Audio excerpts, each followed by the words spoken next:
Be honest. I think that Indians are the Italians of Asia. I don't even know what that means, but okay. Do you not feel that? I don't know where to go with that one, so I'm just okay. Yes. Okay. All right. I agree. I've always said that. Indians are the Italians of Asia. And Italians are the Indians of Europe. Okay. I don't think there's another way I can go with it, but I think those are the two flips. What about Zohran? How's it going, sir? It's going pretty good. This is my first time in Queens, and I'm excited to be out here for the occasion. Zohran Mamdani, everybody, running for New York mayor, gonna win the New York mayoral race, yes, hopefully, inshallah. Inshallah. Zohran, you're a busy guy. You're all over the place. You had a rally earlier today. Yeah.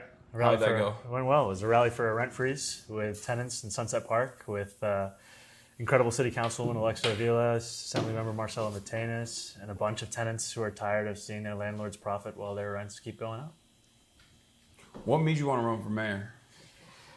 I think ultimately it was that there's a cost of living crisis in our city, and Eric Adams has used almost every opportunity to exacerbate that crisis. He has put his thumb on the scale of corporations, of landlords, and New Yorkers have been paying for it, and they've been priced out of the city that they built.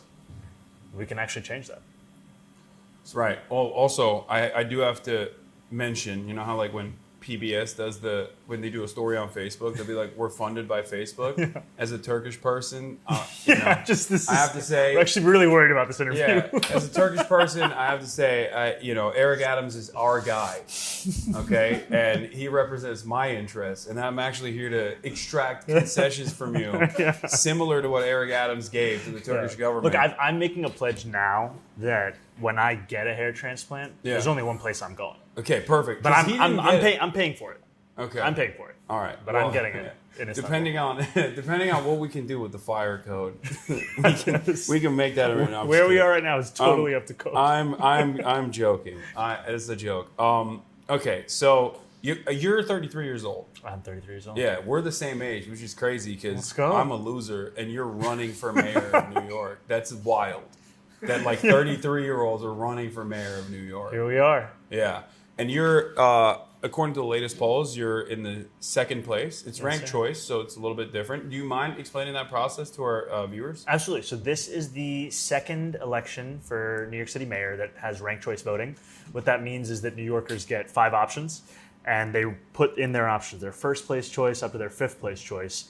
And if your first place choice is eliminated, then your vote goes to your second place, and so on and so forth, until there's someone who has received more than 50% of New Yorkers' votes. Yeah. And last time around, Eric Adams won the race with about 7,000 votes in a city of 8.5 million people. Yeah. And by the final round, only 40% of New Yorkers' votes were counted because people hadn't filled out their whole ballot. They just kind of gave up. They were just like, I'm voting for 1, I'm voting for 2, that's enough. I mean, I've had uncles come up to me in the mosque and be like, I'm voting for you and nobody else. And I'm like, no, you're not. You're voting for me, you're voting for the rest of your ballot, and you're not ranking Andrew Cuomo. Okay. Yeah, that's good. That's good for people to know.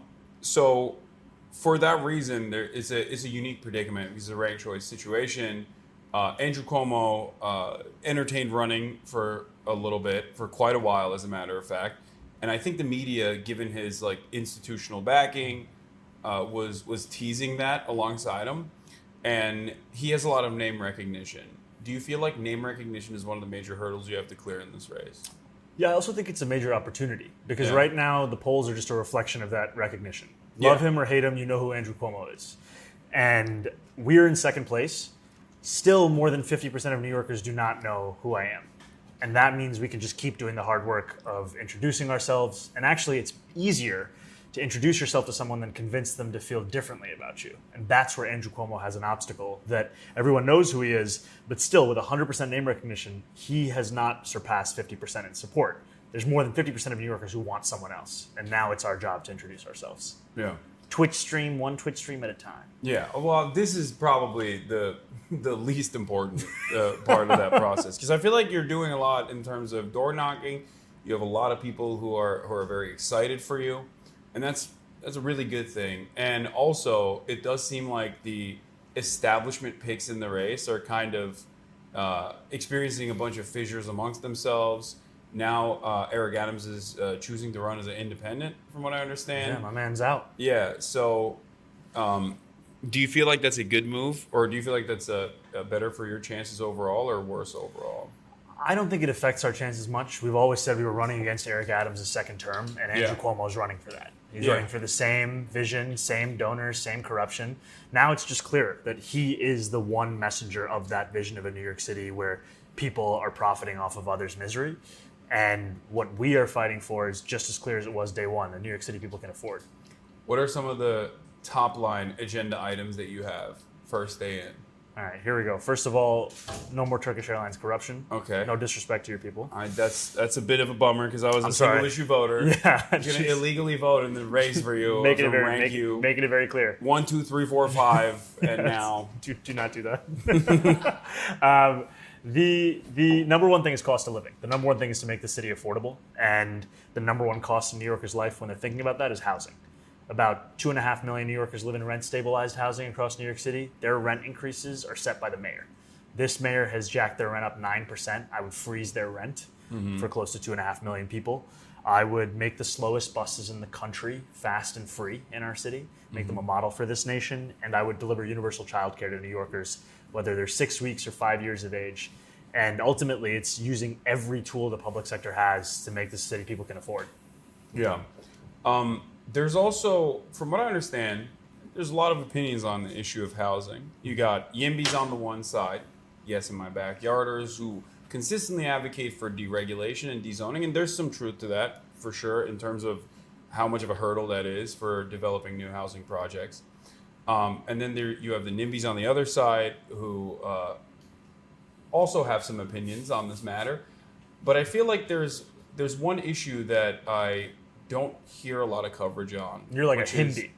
I don't know what I would be. I just want public housing. Okay. I want Austrian style, red Vienna. 65% of the entire city is just peppered with government housing. That's what I want.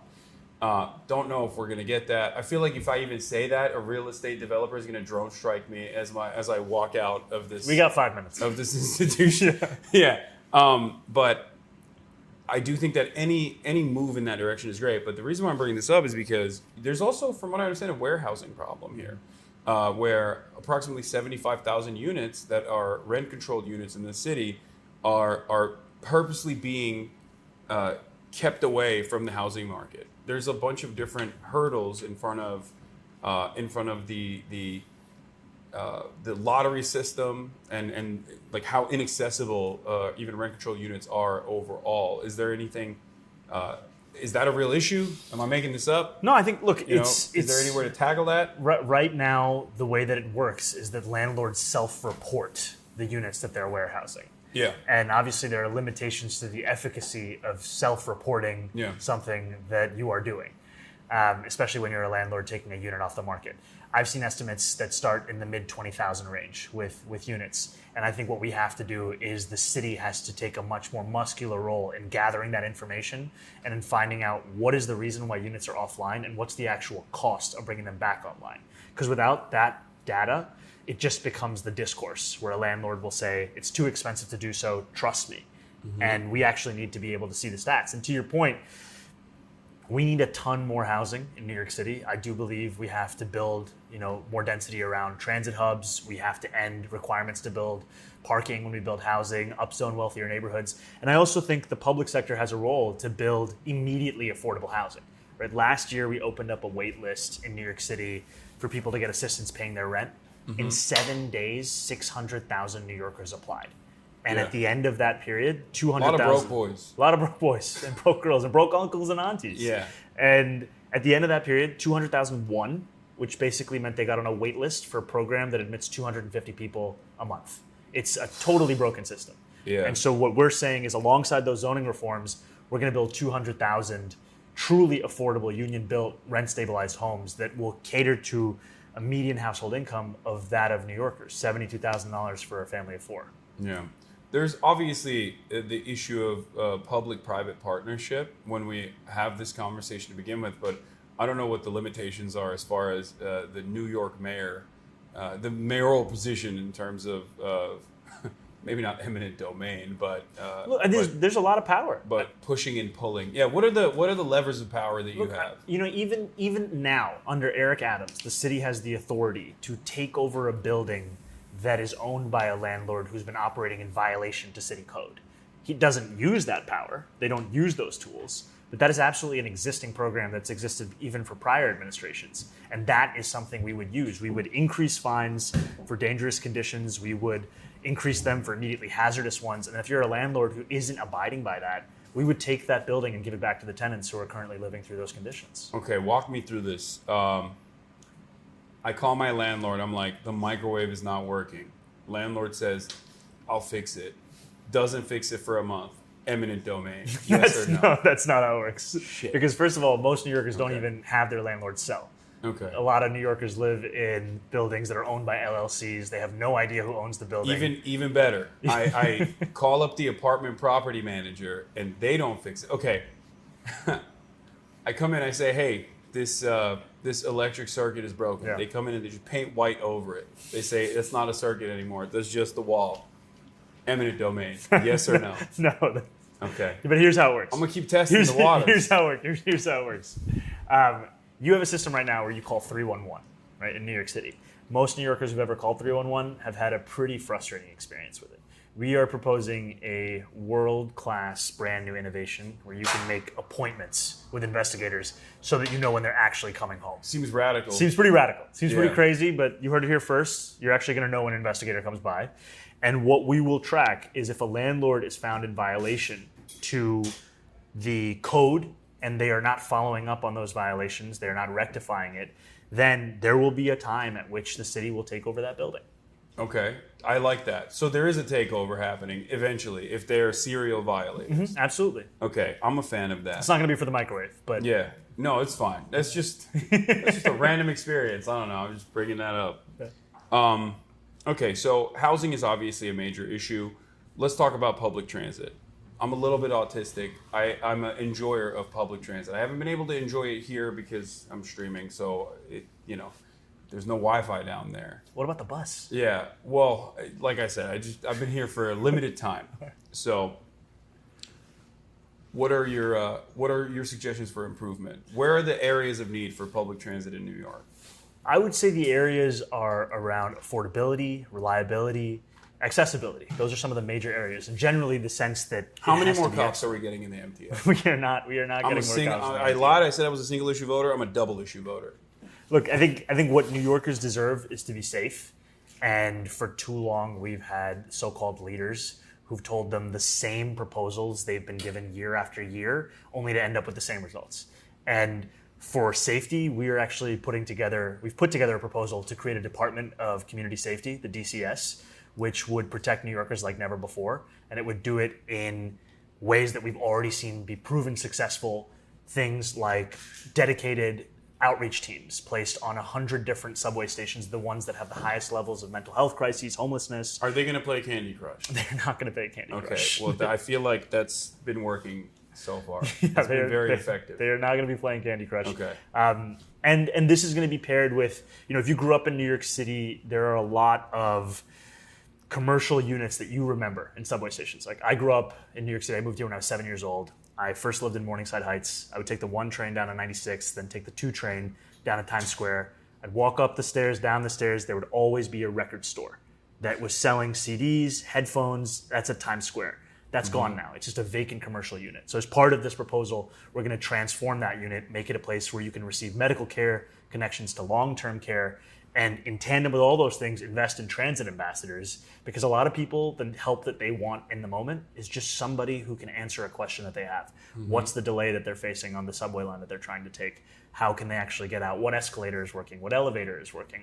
This is something that they deserve someone to actually answer those questions who's trained and tasked with those exact responsibilities. He won't be playing Candy Crush. No, they will not. No one is playing Candy Crush. I'm confused because I feel like that's what the government, that's what public services are supposed to do at the subway stations with guns.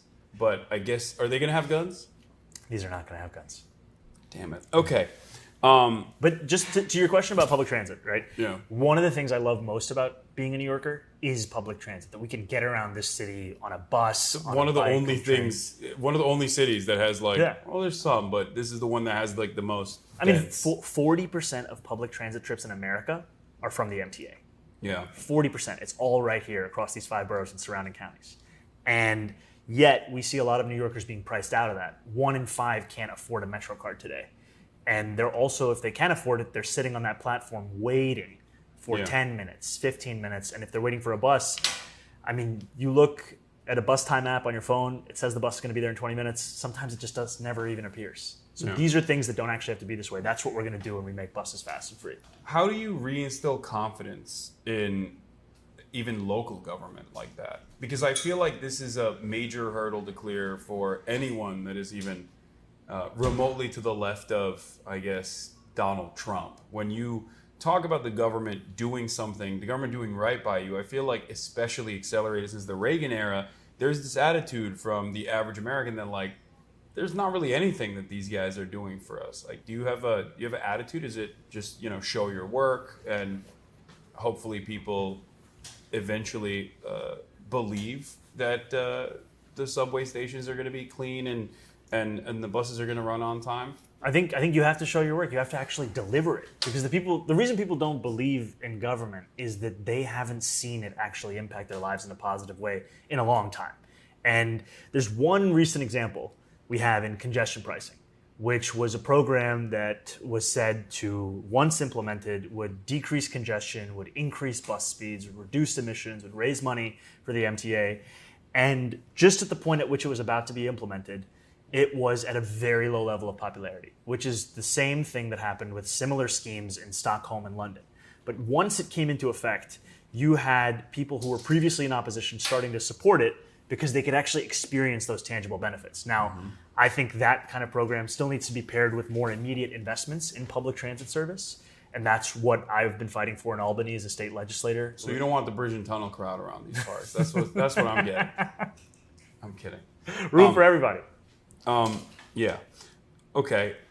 One thing that I feel like you do differently than a lot of other politicians is you talk about the underlying reasons as to why crime persists. When you talk about homelessness, you understand that a big part of that is housing. As a matter of fact, the major role that it plays in accelerating homelessness. When talking about crime, your initiatives focus on also solving the underlying material inequalities where crime manifests. What are some of the initiatives that you want to take in that regard? In terms of like, you've suggested cooperative grocery stores, for example. Yeah, I mean, we are living in a city where so many New Yorkers are being priced out of produce. And it doesn't matter how much they earn, they feel this sticker shock when they go to the grocery store. And we have that in tandem with food deserts, which are something that disproportionately impacts Black and Latino New Yorkers. I represent Queensbridge Houses, the largest public housing development in North America. And when I speak to my constituents at Queensbridge, I'm asked this question: why is it that there are 6 fast food restaurants in a 5-block radius, but the only place I can buy produce is clearly old and outdated and not the kind of food that is fit for my family to eat? And I don't have an answer to that. And this is now starting to answer that question, which is that if it can work in Kansas, if a feasibility study in Chicago found this to be doable, why in New York City are we allowing people to be priced out of bread and milk and eggs when we can actually guarantee cheaper prices, especially at a time when we're seeing these prices skyrocket even more thanks to Donald Trump's economic policies? Yeah. What about Twinkies? Are they going to still have Twinkies at the cooperative grocery stores? Yeah, thanks to you now, we can say there are going to be some Twinkies. I lied. I'm a triple issue voter. Not even a single issue. By the end of today, we got 10. Okay. 10 issues coming up. All right, so Twinkies in the cooperative grocery stores. How does that structure work? The Twinkies in the cooperative? No. Just okay. It's like, sometimes I'm joking. Sometimes I'm being serious. How does the cooperative grocery structure work? So what those of you at home that may not be familiar. So the idea of a municipal-owned grocery store, our proposal is a pilot of 1 in each borough that would be city-run, that would guarantee cheaper groceries in a few ways. The first is that it would not have to pay rent or property taxes as a city-owned institution, pass those savings directly on to the customer. The second is that it would not be mandated to have to make a profit in these moments. We've seen that in Kansas, it is profitable, but also there are times where you will see the avian flu is jacking up the cost of eggs to a level that New Yorkers can't even afford. It is possible for us to absorb some of those costs to ensure that people can actually buy the eggs that they need. And additionally, we would purchase at wholesale prices and then pass that on to New Yorkers. Now, this is a pilot program that would cost $60 million, which sounds like a substantial amount of money. Maybe not for New York. Not for New York City. Yeah. I would compare it to the more than 100... It's like one New York Police Department submarine. You know, it's the submarine upkeep. For 1 year, just you're not using the sub. Allegedly. Is that alleged? I thought they had one. I'm leaving that to you. That's your number 4 policy platform. Okay. I want to see the submarine. Yeah. That's my 4th policy. But right now, we're already set to spend $140 million subsidizing corporate grocery stores. It's a program in the city called City Fresh. They don't guarantee cheaper prices. They don't guarantee a unionized workforce. They are not required to accept SNAP or WIC, and they've been shown no impact on actual pricing. They don't even have SNAP? They don't have to accept it. They don't have to accept it? That's and crazy. So we would spend less than half of that money on guaranteeing the whole kinds of needs that New Yorkers have that are currently not being met by this program. And there would be workers at these locations as well? A unionized workforce. So unionized workforce? Yeah. And this would be a pilot program to start with 1 in each borough. And what we're already hearing from New Yorkers is that they can't wait for this because, as we've seen in a poll, it is a majority of New Yorkers who want this. And I think even a majority of Republicans. Yeah, I saw the Data for Progress poll that you recently posted. It said, what is it, 60% of Republicans, I think even? Or a majority of Republicans were on board with it. Seems like a good idea. Okay. What are some of the other problems in terms of because like New Yorkers, from what I understand, and I was talking to Chi earlier about this, they are, I guess, more moderate in some senses than what the rest of the country would perceive them as. And there are concerns about safety in general in New York. Now, some of that is because of the hyper focus of the media places on crime, and it makes people think like apps like Nextdoor and the constant crime is happening all around us does have a tendency to cause people to hyperfixate on it. But beyond that, there are issues of crime in this city as well, and obviously outside of safety in public transit or outside of offering food at a subsidized or cheaper cost, more affordable food, and housing issues. What are some of the other areas where you can tackle crime and explain to New Yorkers that you have their back in terms of safety? This is absolutely a major priority for New Yorkers. And what our Department of Community Safety would do is not only tackle the mental health crisis, but also hate violence, gun violence epidemic, victim services, and ensure that we are also taking on homelessness. And the thing that's so exciting about this is some of this is built off of programs that have been successful elsewhere in the country, places like Denver, Eugene, Olympia. Some of it's also based on what's been successful in New York City. I mean, gun violence, when you treat it as a public health epidemic. Stop and frisk. Right? We're bringing it back. No, we're not bringing it back. Eric Adams brought it back. No. I misunderstood. We are not bringing back stop and frisk, to be very clear. What we are going to scale up are programs that have been shown to be effective at reducing gun violence. These are programs that exist in a number of precincts across New York City, but for some reason they've not been expanded to all of them. Another example I would give you, right? It's a cure violence approach. This is an approach that invests in gun violence interrupters, people who are actually located within the communities that have been racked with gun violence and who understand that it's not as simple as just putting another police officer on the corner to deal with this kind of an issue, when in fact it's more effectively responded to through these kinds of means. But we have more than 70 police precincts in New York City. These programs are only instituted at less than 30 of them. Mm-hmm. This is something that every New Yorker should benefit from. And it's good for the cops. They can just sit around and play Candy Crush in their cop cars this time.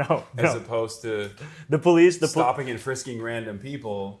The police's responsibility will be major categories of crime. And that is a place where I've also heard from New Yorkers who are saying they're not feeling safe, that they're also troubled by the fact that there are very low clearance rates in a lot of these major categories. And that's where the focus should be while investing in proven strategies that can actually take on these root causes. Under the Zohran leadership, the New York City police departments, when there's a crime happening, they have to respond, and they actually have to improve their clearance rates. What you're saying? So let's say, I don't know, my car got stolen. Mm-hmm. I call the cops. They don't pick up the phone. I call again. They pick up the phone, and I tell them my car is stolen. They're like, all right, file some paperwork. What the fuck do you want me to do about it? Then they don't actually even seek it out. I find the car myself personally, and then I retrieve it. Under your leadership, that's not happening. They're actually gonna, solve crimes. Yeah, under my leadership, whatever they do, I don't know what they do. Like right now, I'll give what you. do cops do? I'll give you an example right now. You have the NYPD receiving more than 200 mental health calls in a day. We know that the NYPD are not the best responders to these crises, whether in the fact that not in the way that they've been trained, and also when you hear from NYPD officers, this is not an interest that they have as to fulfilling. I sat down with a family of a New Yorker named Win Rosario, who is a Bangladeshi New Yorker who called 911 because he was experiencing a mental health crisis. And police officers came to his house who had been trained to deal with mental health crises and killed him within 3 minutes. That's the current system that we have. It is one that is not serving any New Yorker. And under my administration, we would have actually proven strategies in dealing with the crises that are affecting so many New Yorkers' lives and having the police play a critical role in major categories of crimes, not in the ones that they've been tasked with. Okay, so fair hoppers, we're not beating them up? No. That seems like an important role and I think, for the New York Police Department. When we talk about fare evasion, the MTA did its own blue ribbon panel study that found the greatest correlation between a level of fare evasion in a neighborhood is the level of poverty in that neighborhood. That's shocking.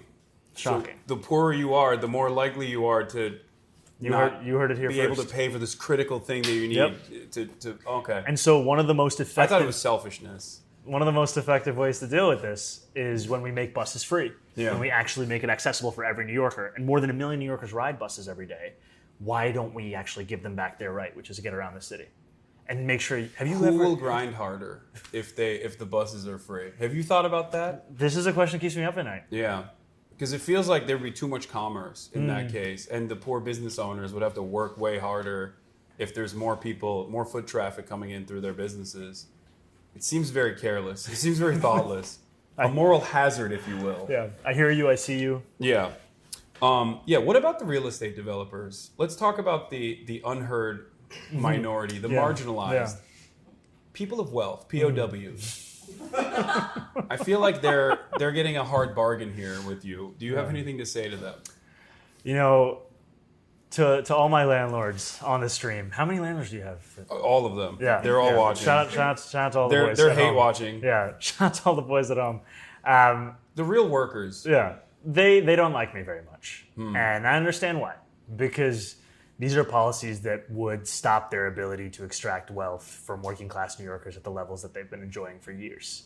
And ultimately, we're talking about a rent freeze, right? They are still collecting rent from New Yorkers. I think Matt Iglesias had a stroke somewhere. He's not even watching. He just heard that concept be addressed on a live stream and he had a little baby stroke. But I think there are a lot of people who've made a lot of money in the last few years. And those are people who went all in on Eric Adams. And now they're going all in on Andrew Cuomo. Because they know that if they go for the most corrupt possible leadership, they protect their bottom lines in a way that they have never seen before. And they know that if they actually opt for honest leadership, then it's going to be having to factor in, basic things like dignity for working class New Yorkers when they're figuring out their policies. How much of the counterterrorism unit would you use on college students that annoy me? Personally. I would not be. And I was proud to be the first mayoral candidate, and I think the only one. Like not even a little bit? Not even a little bit. What if they hurt my feelings? I'm sorry. What if they hurt an apartheid state's feelings? Like a hypothetical one. Look, this is the job of a New York City mayor is to keep New Yorkers safe. Is to use counterterrorism unit against Columbia students? No, it's to keep New Yorkers safe. And that's why I said I would not have sent the NYPD onto Columbia's campus or CUNY's campus, because so much of the justification for it was around safety. And that decision made students the least safe they had been in one police officer discharging their weapon in the course of being on that campus. Cops do that when they're under stress. Yeah. It's a natural reaction. Look, I think then you make a decision when you send a militarized police force onto a campus. You open yourself up to all of these possibilities. That's not any single one that New Yorkers should have to experience. And multiple kids were hospitalized because of this. Yeah, because they used flashbang and I believe tear gas as well for crowd dispersal, which is incendiary and it can kill you, and it has. Cops have killed babies in cribs in the past when they've used flashbang grenades like that. Probably not the best idea.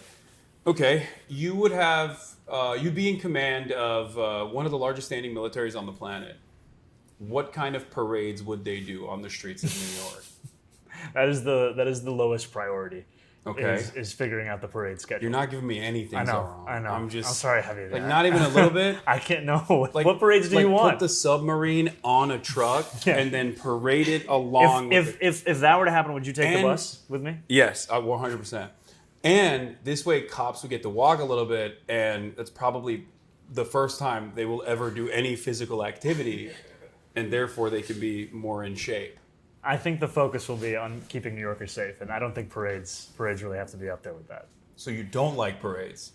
Gay pride parade. Support. That's almost. I almost got you. Support. I'm trying to get a gotcha out of you. Not gonna work on me. Okay, so the gay pride parades you're on board with, but no cop parade. No, they're pretty gay. Well, what about gay cops? They can do a parade? There are gonna be a lot of parades, but it's going to be after we keep New Yorkers safe. Okay. They're going to do a parade, but no submarines. All right. Do you want to bring out the donuts, by the way? I'm just staring at my attack ads in the face. Oh, you got the donuts right there? Take a look at the guys that are going to be spent multi-million-dollar opposition pieces on. Thank you, man. What do we got here, Ali? These are Fairney donuts. Caramel custard, rosewater glaze, pistachios on top. Three? You brought 3 for each. So what are we doing? This is abundance. Are we not all for you? Are we gonna try to see who can eat it faster? No, please. All 3. Do you work out? Not for everybody. So do you work out? Not really. No. No. How do you stay in shape then? Oh, come on. You're in great can you shape. say that to the camera? No, you're in great shape. I'm not glazing. I'm serious. But if we were glazing, we'd be making these Fairney donuts. Yeah. Because they're glazed. They're glazed. Shut up. All right, I'm gonna try one. Oh my god, this looks great. Cheers. Here we go. The 2 guys who work out allegedly. Oh, that was bomb. It's fire. Oh, hell yeah. Is there rose water in it too? Rosewater, yeah. Yeah. That's great. It's too good. Right. Could I bother you for some water? No, of course. Here, you want this? Yeah. I haven't used it. We can, come on. Socialism. That's a scary word. Socialism? Yeah. So you're a socialist? What does that Democratic socialist, baby. mean? What does that mean? First of all, I'm a member of New York City DSA. If that interests you, socialist.nyc/join. Second of all, I define it using the words of others of extending democracy from the ballot box to people's lives, of making sure that everybody has what they need to live a dignified life. And that may also now include Fairney donuts. Okay. So we're putting Ali to work. He is making these for every New Yorker. That's Okay. Are you committed? Absolutely. All right. Why do you think it's such a scary word? Is it a scary word in New York? Yeah. Look, I mean, I'm a Muslim democratic socialist. I'm used to really bad PR and people being very scared. Oh, I know. Yeah. I know about that a little bit. I think it's scary because people have been taught to fear the word, the idea, and also generally the notion that people deserve dignity, that they don't have to earn it every single day. Because to believe that would call into question how we're forced to spend much of our lives, which is on a hamster wheel fighting for the most basic necessities. Yeah. Meritocracy. Obviously real. Mm-hmm. Elon Musk worked the hardest and the smartest. Mm-hmm. why do you hate the successful, wealthy people like Elon Musk, who clearly have worked very hard? First, to earn $300 billion. If we want to credit Elon Musk, we got to also credit some of his greatest assistants in the game. Andrew Cuomo being one of them, who gave Elon Musk about $1 billion in a public subsidy for Tesla many years ago, before Donald Trump even got on the Elon Musk train. And I think that's what's so frustrating about so many of these figures is they masquerade as being. What did he do with $1 billion of subsidy? We're still trying to figure it out. Wait, so what is this was a subsidy plan to allegedly create jobs, especially in Buffalo, and this was what passed for climate policy under Andrew Cuomo. Did Elon Musk create jobs in Buffalo? Not at the level that was promised, and that's a pretty standard Elon Musk story. Seems like a pretty standard Andrew Cuomo story as well. Who else? Okay, don't dab me up. No, sorry, my bad.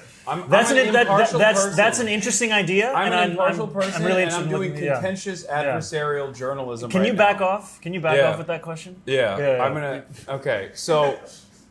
No daps. Andrew Cuomo, not a good guy. Why do you have a problem with Italians? No, I love Italians. Be honest. I think that Indians are the Italians of Asia.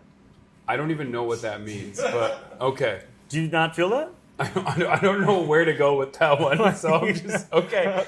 Yes, okay. All right. I agree. I've always said that. Indians are the Italians of Asia, and Italians are the Indians of Europe. Okay. I don't think there's another way I can go with it, but I think those are the two flips. What about Turkish people? I love them. What are they what ethnicity can we compare them to? I'm going to just leave it here. This is the most Eric Adams quoted thing you've ever said, by the way. Italians are the Indians of Europe is the most Eric Adams statement. What is act like a mayor if you want to be a mayor. What is New York City, the city that that reminds you of other cities? I think, how many cities did he do that with? I think every single one. He hit it like 100 different ones. Yeah. He hit Islamabad, Zagreb. Yeah. He ran out of cities. Eric Adams does not live in the city, from what I understand. Yeah, I feel pretty confident he lived in New Jersey for his run for the mayor. Yuck. Yeah. I mean, seriously. I live there too. It's awful. You live in New Jersey? No, I lived in New Jersey. I went to like, bro, you should run for mayor in New York City. Yeah, it was.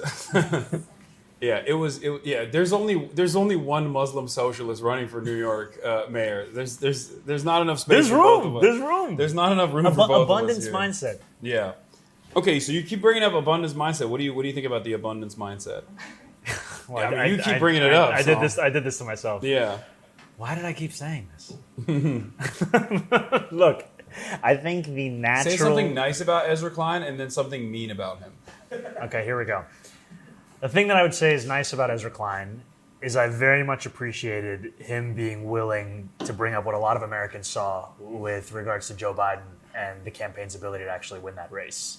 And it wasn't easy, it wasn't popular. And... yeah, nobody canceled him for that. That's weird. Yeah, everybody yelled at me. Everyone was like, "You're ageist." He's brilliant. He has really good policies, and his brain is fine. That's what they kept saying about Ezra Klein. No, about Joe Biden. Joe Biden. When I said it, but then when Ezra Klein says it, everyone's like, "Oh, you're brilliant. I love abundance." Anyway, okay, so that's but when he first said it, he got a lot of heat. Yeah, because he was breaking from the stated answer. Position. I actually think that there's room for kind of a through line between the abundance mindset and what it means to be a democratic socialist, in that one of the greatest obstacles we face is the existing inefficiencies, inadequacies of the public sector. And if we want to get people to trust in the public sector, we have to deliver outcomes that they haven't seen. I mean, if you think about the subway, which we love, Andrew Cuomo built the most expensive subway mile in the world. And he did it by spending more money on consultants than construction. Yeah, swag is how I was going to define it. Yeah. But I mean, this is also an issue where we've taken away public sector capacity to the extent where we're unable to build anything. And we're relying on McKinsey to tell us how to even build a trash can. And what that has left us with is these projects. What will Pete Buttigieg do if you don't rely on McKinsey and consulting firms like that. I the think next Pete Buttigieg is working right now, and you're hurting his feelings. I think that what we need to do is make sure that capacity is internal. And that's the capacity that we have lost, whether it's building bike lanes or bus lanes, whether it's building the subways. And that's something we need to bring back. And that's something that there really is a choice between Andrew Cuomo taking us back to those days of consulting or building a future we can build it ourselves. Okay, suggestion. Hit it. No more buses. We only have those horse carts because they're very cool. There's going to be a lot of poop, unfortunately. What do you think? Horse carts, no more cars at all, just horse carts. I'm going to go on a strong no on this one. We're going to diverge. But horses are very cool. They're like big dogs. Shout out to my big dogs. Yeah. Inside every one of you is a big dog. A big dog and horse. maybe a horse. Yeah. And 2 wolves. That's how I feel. Yeah. Which one? Horse. Big horse. And a wolf. Okay. Woo! Okay, so... I don't know if you guys do sound effects. None of the... No horses. No horse race. All right. What about the bike guys? A lot of them are Turkish. This would be huge for the Turkish economy in New York. They do... It's like it seems like it's just 3 professions if you're Turkish in New York or just universally is barbershop, awesome, kebab, kebab, guys who do the bikes, who charge you a lot of money, but if you speak Turkish to them, they will charge you less money. When you say do the bikes, do you mean get on the bikes in the back and like sightsee, or you mean like deliver food, or no? They get on a bike and then you can sit in the back of the bike. Okay, and then they take you to different places. Like Central Park. They got lights in the back. Yeah. Doesn't seem like a very efficient mode of transportation, but carbon emissions pretty good. Sometimes the journey is the trip. Yeah. Is that the phrase? I don't think that's the phrase. Know. No, it's like it's not the journey; it's the destination. No, I'm saying it's the other way. Or it's not the destination; it's the journey. Yeah, that's how you're supposed to say it.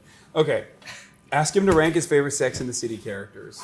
Miranda. Okay, all-time Miranda. Okay, it seems a little bit. You're a little bit biased, I think. I mean, come on, yeah, Cynthia Nixon. She endorsed you, I believe, right? She's supportive, but I think even more than that is she had the courage to take on Andrew Cuomo when a lot of people didn't.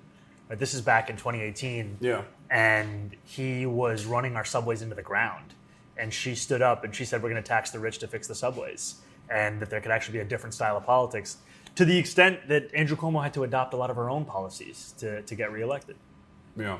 So what other Sex and the City character has done that? I don't really remember any of the characters.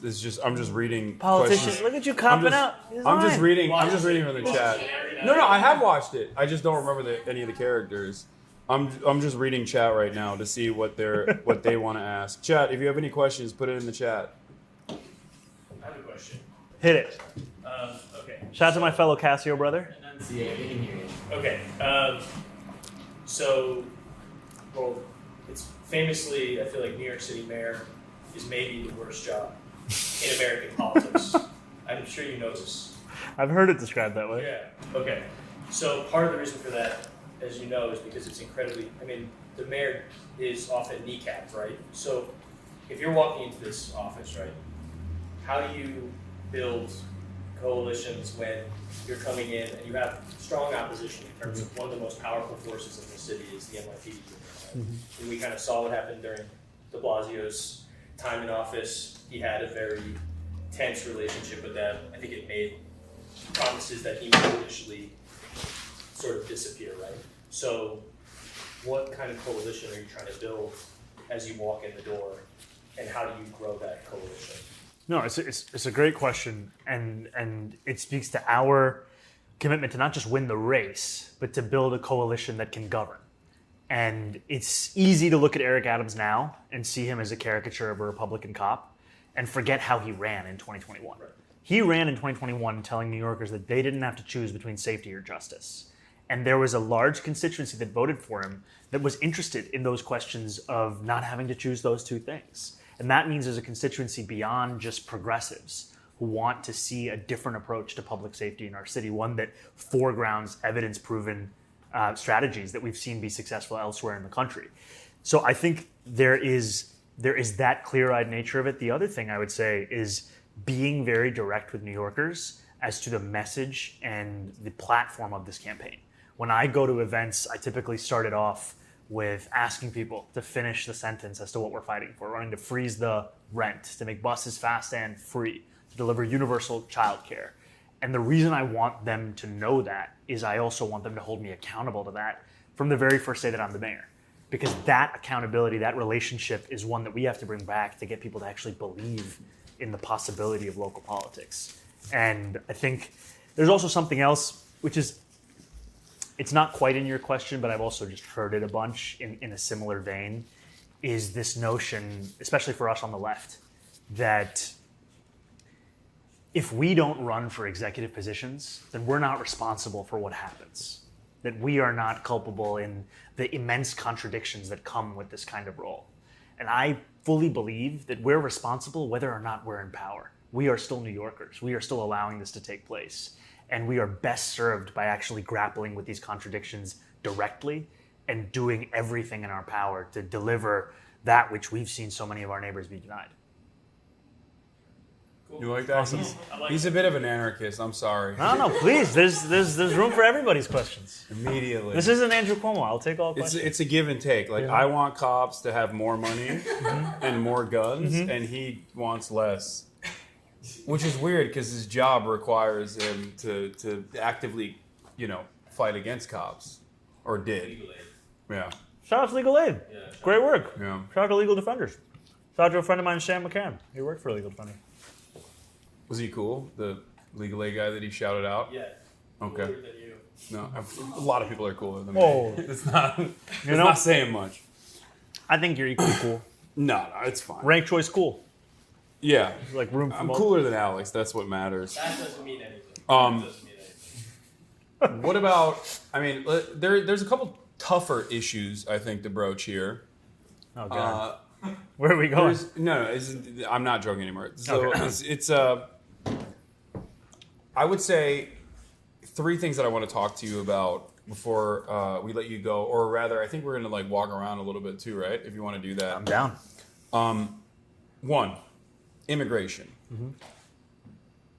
Governor of the state of Texas, Greg Abbott, and even Ron DeSantis shipped in what I think would be considered a human trafficking scheme a bunch of undocumented migrants into the state of New York, specifically to New York City, and Chicago as well, in an effort to deliberately disrupt the processing of undocumented migrants that had legal asylum claims, and in an effort to basically undermine the federal structure that already existed in this country.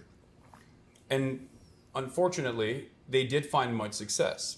But I think, especially in a place like New York, the reason why they were able to find success is because of the mishandling of this administration, or the Biden administration, but specifically with Eric Adams.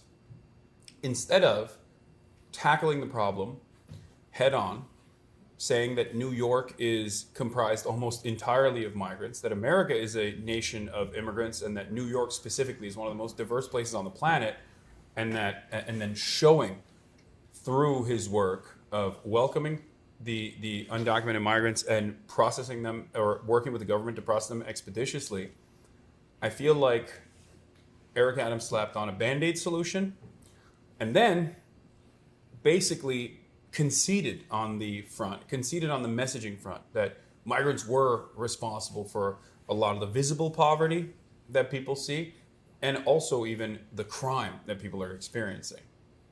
There's no evidence to suggest that, as far as I know. Maybe in New York it's different, but overall, undocumented migrants are not responsible for a large share of the crimes. As a matter of fact, they're responsible for less crime per capita than natural-born U.S. citizens are.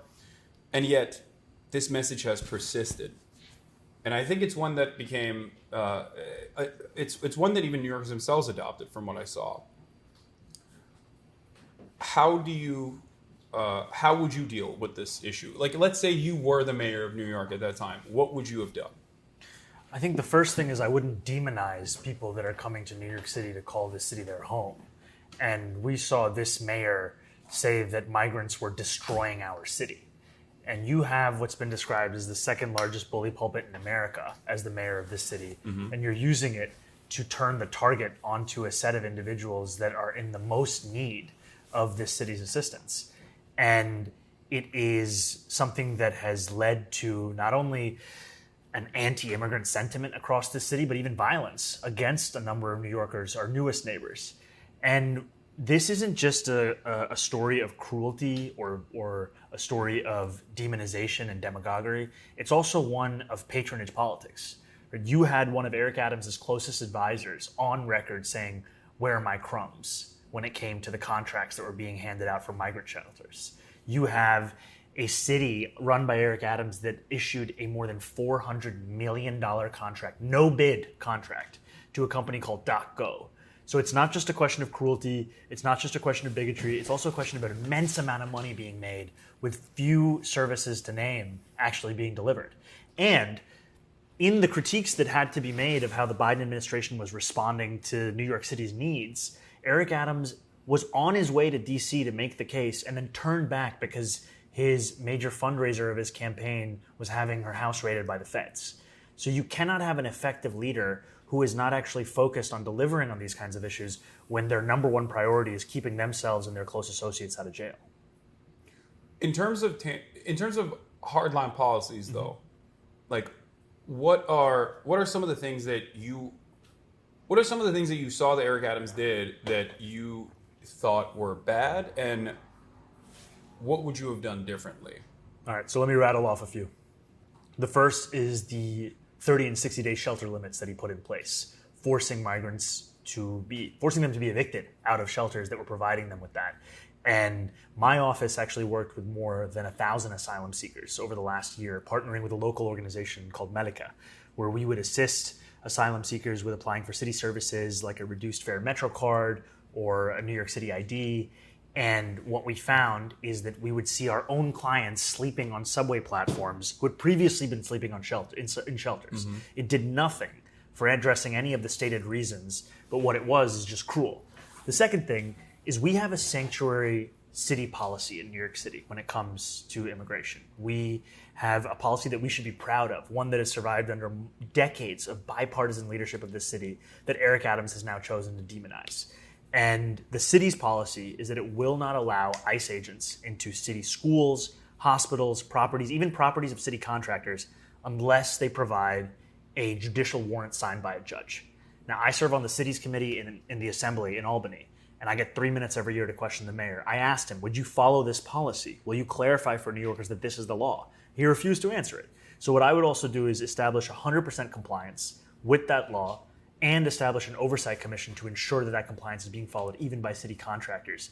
Because the absence of it... What if you were being blackmailed by the administration because you did a pay-for-play scheme with a foreign government where in order for cheap travel or greatly discounted travel to Turkey, you ended up offering a bunch of amenities, and then you got investigated by the federal government, but then the federal government exchanged hands and the new government decided we are going to bring ICE into all of these facilities, into your schools, into Rikers, and you said, "Oh, great! If you drop my case, I will play ball with you." What about in a situation like that? That's not totally hypothetical. Totally hypothetical. Not sure who you're speaking about, but that would never actually happen to me. And I think that's another concern that we also have with Andrew Cuomo is, there are issues hanging over his head that New Yorkers have a right to be concerned about as to whether it'll impact the way in which he governs this city.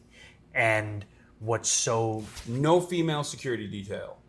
I mean, it's honestly, it's also just so infuriating to be in the Democratic Party and position ourselves as being in stark contrast to the sexual harassment and assault that we have seen endemic in so many Republican leaders, and then offer a contrast in Andrew Cuomo, someone who's been credibly accused by more than 10 women of sexual harassment, and to say that this is just the way politics is going to be, then you obviously end up with the way that people feel a sense of despair. Yeah, Democrats do definitely have a hypocrisy problem. Well, for two reasons. One, because they do sometimes care about at least being called a hypocrite, whereas Republicans do not. They are unblackmailable in that regard. But also, on top of that, they do sometimes follow through on on addressing some of these issues, but then whenever push comes to shove and they feel like there's a powerful person that's about to get into a role, they quickly forget about their past sexual misconduct allegations. But there's more to Andrew Cuomo. Since you're no longer just running against Eric Adams, but also now running against Andrew Cuomo as well, let me ask you this. If given the opportunity, how much Medicaid would you cut from underserved and impoverished state hospital programs, specifically to kill the working poor? Because that's what Andrew Cuomo did, so I'm just trying to figure out, because I feel like that's a qualification to run for seemingly the qualification is a complete disregard for working people at every level. But what if COVID strikes, and then in that process you already underfunded the medical system of New York, and then people, like a lot of old people, die in the process? In this scenario, is this person also getting a $5 million book deal to write about leadership in that crisis while sending 15,000 people to their death? Yeah, in nursing homes. That's you got it. I feel like I know this guy. You know. No, I'm saying like you understand the role. You understand the role that you need to take. This is what's passed for leadership. Okay. In our state, in our city. Okay, here's a campaign ad. Andrew Cuomo killed your grandparents. No, I think for a lot of New Yorkers it's true. I mean, but maybe we can workshop that one. No. All right. Boomer side, Andrew Cuomo. He did that. Okay, never mind. He did do that, though. I'm saying that. He's not saying that. It's fine. That's a sneeze to make sure that it was his remarks. That's just my remarks. Criminal justice reform. Rikers is exploding in capacity. Horrifying situation. There's a lot that could be done there. What would you do? I would actually try and follow the law, which is a stark contrast from Eric Adams. We have a law to close Rikers Island by 2027, and Eric Adams has made it functionally impossible to follow that because of how little he has done over the last few years, except for actually increasing the population of incarcerated New Yorkers. We've had a number of New Yorkers lose their life on Rikers just in these past few weeks. And the last time I visited Rikers, a colleague of mine had an incarcerated New Yorker try to take their own life in front of them. That's the level of despair that we're talking about. And what we would do from the very first day is pursue every single alternative that we have to incarceration to ensure that we're actually keeping New Yorkers safe. Because it's a stain on our city. It's a stain on our country. And it's something that we have been all too willing to allow to continue when we know that it's not just a law, it's also a moral imperative. And, fiscally, if we're talking about the fiscal cost, it costs New York City more than $500,000 a year to incarcerate someone on Rikers. And to put someone in a year of supportive housing, it's about $50,000 a year. Right? There is no you put incentive. him in a penthouse for that kind of price. That's an incredible amount of money. I feel like I wouldn't do any crimes if I was in a penthouse. If you had $500,000, it's a lot of money. Give me the $500,000, I'm not doing crimes. How about we do that? Give criminals $500,000. Is that a good policy? I'm going to wait for you to run for mayor to propose that. Yeah. You do a crime, you're getting $500,000 from me directly. I'm giving it to you. Not from me. I feel like that might incentivize people to do crime, though. Yeah, I think. Yeah, maybe. I think that might be an issue. Yeah. Okay. So we won't do that. All right. Never mind. That's why you're running for mayor, and I'm a stupid Twitch streamer. Okay. I have another question. Israel. What are we feeling? Good? Bad? How are they doing? Not well. No? Not well at all. Look, I think many New Yorkers, far more than the political class would have you imagine, have been rightfully horrified by a genocide that they've seen over more than 15 months of. And I've long stood up for universal human rights and extending them to Palestinians because I think that any politics worth its salt has to be one that is universal, that doesn't draw an exception. And in this country, we've drawn exceptions for far too long, especially when it comes to the application of it to Palestinians. You're getting dangerously into anti-Semitism territory talking about human rights. I think according to Andrew Cuomo, because for him, when you stand up for human rights, you are labeled as an anti-Semite. And what it does... Well, he did, from what I understand, try to be the legal counsel for Benjamin Netanyahu. So he's really busy. I don't know why he's running for mayor. He should just do that instead. He should just defend war criminals. That's Yeah. what he should do. And I think that what's so frustrating about this is he's taking a real crisis of anti-Semitism in our city and he's weaponizing it purely for personal gain. And that's what he's done. Time and time again, he puts himself before anything. And in the process tries to mischaracterize any New Yorker standing up to say that every single person deserves freedom and justice and safety.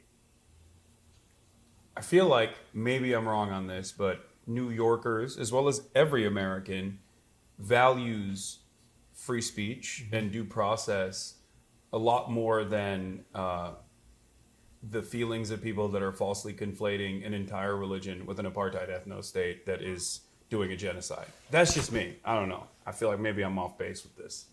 But it does feel like that to me. I mean, I think... sorry. No, go ahead.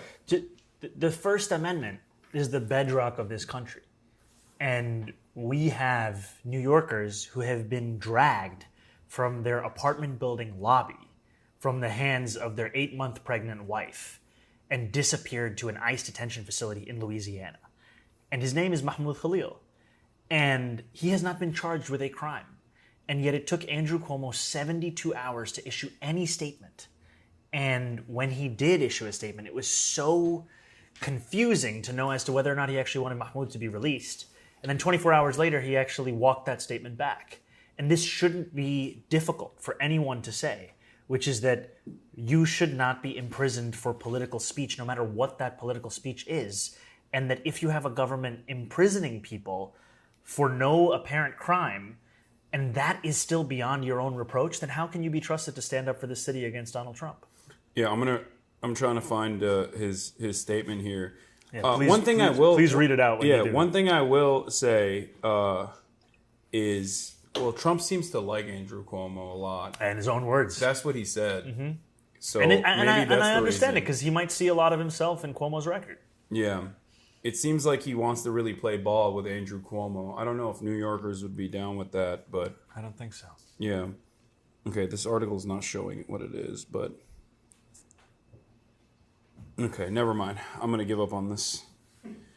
Oh, Adams and Cuomo dodge questions. Adams, for his part, provided a more muted response. If he has a gun, he needs to go, the mayor said at a news conference about getting firearms off the street. Yeah. There's been no evidence... Wait. He said... Yo, he's such a fucking cop, dude.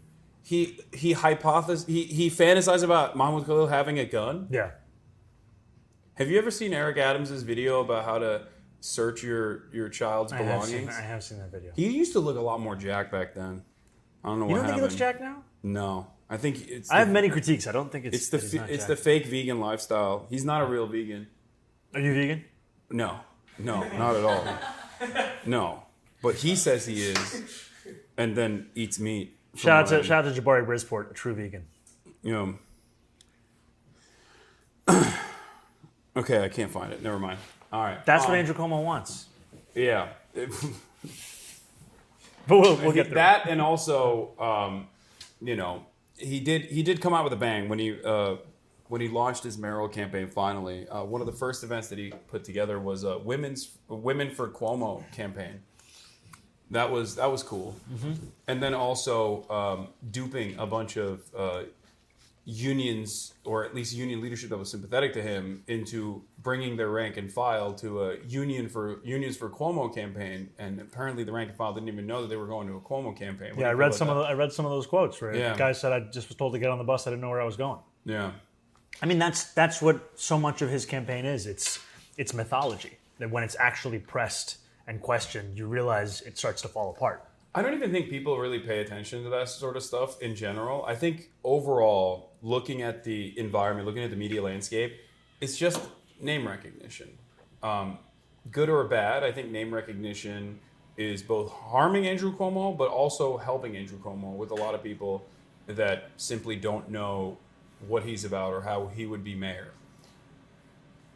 How do you foresee yourself penetrating through that to not people like myself, because you have a lot of motion online. A lot of people like you online. A lot of people like you on Twitter. especially younger people. But how do you talk to like the average, The uncles and the aunties. yeah, the 55, 65-year-olds that are all around New York City that look at that and go, well, I don't know what this person is, and his name sounds scary to me. I've never heard this name before. Andrew Cuomo, I kind of recognize that. I mean, people have been voting for Cuomo's for decades. Yeah. Because before Andrew Cuomo, there was his father, Yeah. who was the governor of this state. And And his handsome brother. But they didn't vote for him. No. I would vote for, not for mayor. for what Anyway, position? I don't know. Okay. Just, he's a himbo. I have himbo solidarity. That's why I tried to call you a himby in the beginning. Yeah. I feel like No, I got nobody, No, people I got got it. it. I got It it. just wasn't a good joke. Okay, yeah, I just got to get over it. I thought it was clearly no one understood it. But I actually think it's an opportunity because we're in second place in the polls while more than 50% of New Yorkers do not know who I am or who this campaign is, which means there's such a high relationship between people who support this campaign once they actually know about this campaign. And so what our task is to keep introducing it. Now, we've raised $8 million. We've maximized the fundraising cap, which is the fastest any campaign in history has done it. We have knocked on more than 40,000 doors in the last 6 days. We're going to knock on 1 million doors across New York City. A lot of that is introducing ourselves to the uncles and aunties that you're talking about.